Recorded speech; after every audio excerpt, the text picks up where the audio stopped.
नमस्कार। आज हमारे भारत के यशस्वी प्रधानमंत्री श्री नरेंद्र मोदी जी ने 89th मन की बात के कार्यक्रम को संबोधित किया। देश के 130 करोड़ देशवासियों की मन की बात माननीय प्रधानमंत्री जी मन की बात के माध्यम से करते हैं और ये एक गैर राजनीतिक कार्यक्रम होता है जिसमें माननीय प्रधानमंत्री जी सामाजिक बातों के बारे में बात करते हैं, हमारे जो धार्मिक आयोजन आने वाले होते हैं उनकी बात करते हैं, उनके महत्व के बारे में बताते हैं, हमारे जो महापुरुष हैं उनके बारे में बात करते हैं और जो हमारी सामाजिक विसंगतियां हैं उनके बारे में बात करते हैं, कुरीतियां हैं उनके बारे में बात करते हैं और सबको प्रोत्साहित करते हैं और ऐसी बातें भी बताते हैं जिससे कि हम सब लोग प्रेरणा लें और आगे बढ़कर काम करें। ऐसे अनेकों उदाहरण उन्होंने जब बेटी बचाओ बेटी पढ़ाओ के बारे में बात की, सेल्फ विद डॉटर्स, तो ये देखने में आया कि उनकी बात का कितना गहरा असर होता है। और भारत के अंदर कुछ राज्य जैसे कि हरियाणा जिसमें कि बहुत कम सेक्स जेंडर रेशो होती थी, वहाँ पर महिलाओं की जो रेशो है वो बढ़ी। उसके बाद उन्होंने स्वच्छता अभियान को लेकर बात की और आज पूरा देश स्वच्छता के प्रति जागरूक है और माननीय प्रधानमंत्री जी के आग्रह पर पूरा देश आज स्वच्छता के संकल्प के साथ चल रहा है। आत्मनिर्भर भारत, वोकल फॉर लोकल, ऐसे अनेकों उदाहरण देखने को मिलते हैं। जब उन्होंने खादी ग्रामोद्योग से आत्मनिर्भर भारत के संकल्प के साथ खरीदने के लिए लोगों को कहा तो एक ही दिन के अंदर ऐसा देखने में आया कि खादी ग्रामोद्योग की जो सेल थी वो कई गुना बढ़ गई। तो उनकी बातें एक गहरा असर भारत के देशवासियों पर छोड़ती है। आज उन्होंने आज हमारी स्टार्टअप यूनिकॉर्न्स के बारे में बात शुरू की कि भारत के लिए बड़े गौरव की बात है कि इस स्टार्टअप की दुनिया में एक यूनिकॉर्न जो कि $1 बिलियन कम से कम जिसकी वैल्यूएशन होती है, भारत ने एक सेंचुरी लगाई है। भारत में अब 100 से भी ज़्यादा यूनिकॉर्न हो गए हैं जिसकी वैल्यूएशन $330 बिलियन यानी 25 लाख करोड़ से भी ज़्यादा हुई है। और पिछले वर्ष 44 यूनिकॉर्न बने थे और अभी 3-4 महीनों में ही 14 नए यूनिकॉर्न बने हैं। और जो ग्रोथ की रेशो है यूनिकॉर्न की भारत के अंदर, वो यूके और यूएस से भी ज़्यादा ग्रोथ भारत में है। भारत लगातार आगे बढ़ रहा है, बदल रहा है और ये स्टार्टअप के माध्यम से जो लोग भारत में निवेश कर रहे हैं, पैसा लगा रहे हैं, इससे भारत के प्रति लोगों का जो विश्वास बढ़ रहा है, इसके बारे में भी एक जानकारी हमें मिलती है। और हमारे जो युवा और जो लोग अलग अलग जगह से इस स्टार्टअप्स को शुरू कर रहे हैं, उनके लिए जो हमारे मेंटर्स हैं वो भी आगे आ रहे हैं, उनको प्रोत्साहित कर रहे हैं, प्रेरणा दे रहे हैं। हमारे श्रीधर बेम्बू जी, मदन पढ़ाकी जी और मीरा शेनॉय जी, माननीय प्रधानमंत्री जी ने विशेष रूप से इनका जिक्र किया कि अनेकों लोगों को ऐसे लोगों ने बढ़ाया है और भारत इस दिशा में आगे बढ़ रहा है। उन्होंने सेल्फ हेल्प ग्रुप की बात की और उन्होंने तमिलनाडु के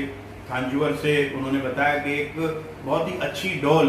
उनको मिली जिसमें कि GI टैगिंग हो रखी थी और बहुत खूबसूरत डॉल जो कि एक महिलाओं के सेल्फ हेल्प ग्रुप ने बनाई। और सेल्फ हेल्प ग्रुप के माध्यम से जो आत्मनिर्भर भारत, वोकल फॉर लोकल, इसका सपना लगातार बढ़ रहा है। सेल्फ हेल्प ग्रुप के जो कियोस्क हैं, स्टोर्स हैं, उनके माध्यम से आर्टिफिशियल ज्वेलरी और अनेकों चीजें, लाइटिंग लैंप, अनेकों चीजें बन रही है। और माननीय प्रधानमंत्री जी ने आग्रह किया कि अपने क्षेत्र में हम सब लोगों को ये जानना चाहिए कि सेल्फ हेल्प ग्रुप के माध्यम से कहाँ पर स्टोर और कियोस्क हैं और जहाँ भी हो सके उन स्टोर्स और कियोस्क से हमें खरीदारी करनी चाहिए, जिससे कि हम जो आत्मनिर्भर भारत है उसका जो हमारा सपना है जो वो साकार होगा। उन्होंने एक हमारी बहन कल्पना की बात की जो कि उत्तराखंड के जोशीमठ से है, 3री कक्षा में थी जब उनकी आंखों की उनको टीवी हो गया और फिर उनकी आंखों की रोशनी चली गई। लेकिन जहाँ संकल्प शक्ति होती है, जहाँ छा होती है, वहाँ राह होती है। और उन्होंने कर्नाटका में जाकर कन्नड़ सीखी, 92 नंबर प्राप्त हुए और उसके बाद 10वीं की कक्षा भी पास की। तो ये संकल्प शक्ति को दिखाता है कि कैसे जब अगर हमारे दिल में अगर कुछ करने की संकल्प है तो कुछ भी कर सकते हैं, उससे हमें प्रेरणा मिलती है। योगा दिवस अभी 21 जून को अंतर्राष्ट्रीय योगा दिवस आने वाला है और पूरे विश्व में योगा दिवस पूर्व से पश्चिम तक का काउंटडाउन होगा और एक श्रृंखला चलेगी। अभी 100 days countdown, 75 days countdown, 50 days countdown और 25 डेज काउंटडाउन लगातार इस देश में अंतर्राष्ट्रीय योगा दिवस के ऊपर चल रहा है। और हमें अपने आप को फिट करने के लिए, अपने आप को ठीक रखने के लिए योगा को अपने जीवन में लाना चाहिए। माननीय प्रधानमंत्री जी ने बताया कि आज़ादी के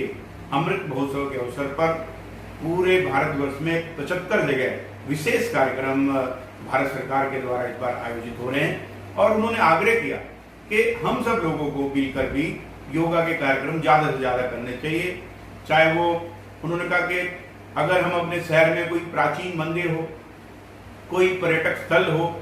कोई तालाब हो, कोई नदी का किनारा हो, ऐसी किसी भी जगह अगर हम योगा के कार्यक्रम करेंगे या अपने शहर की किसी भी अच्छी ऐसी प्रसिद्ध जगह पर योगा का कार्यक्रम हम सब लोगों को मिलकर अपने शहर के अंदर करना चाहिए, जिससे कि हम जो स्वस्थता, फिट इंडिया, उसका जो उदाहरण है वो हम दे सकें। उन्होंने अभी जापान में और अभी माननीय प्रधानमंत्री दौरे में गए थे, अपना उन्होंने वहाँ का संस्मरण बताया कि वो वहाँ पर जिन लोगों से मिले उनका महाभारत कनेक्शन और रामायण कनेक्शन, कि महाभारत के ऊपर उन्होंने एक प्ले बनाया, रामायण के ऊपर एक उन्होंने फिल्म बनाई और उन्होंने उसके लिए लोगों से बातचीत की कि कैसे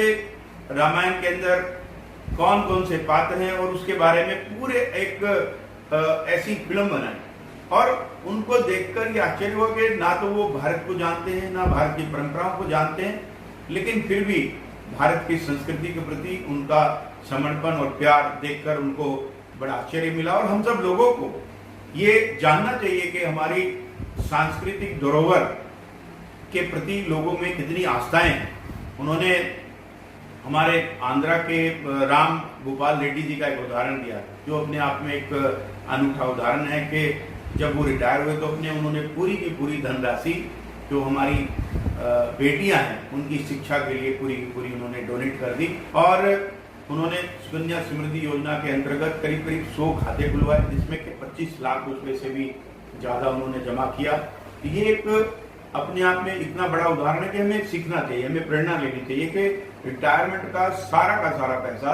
उन्होंने अपना हमारी बेटियों की शिक्षाओं के लिए उन्होंने दे दिया। और ऐसा एक उदाहरण आगरा में देखने को मिलता है, जहाँ पर के एक बगल के गांव में मीठा पानी आ गया और जब सेना से जो हमारे कुंवर सिंह के जो भाई थे, जब वो गांव आए तो उन्होंने देखा कि जब 8-10 किलोमीटर दूर मीठा पानी आ गया है तो वो हमारे गांव में भी आ सकता है।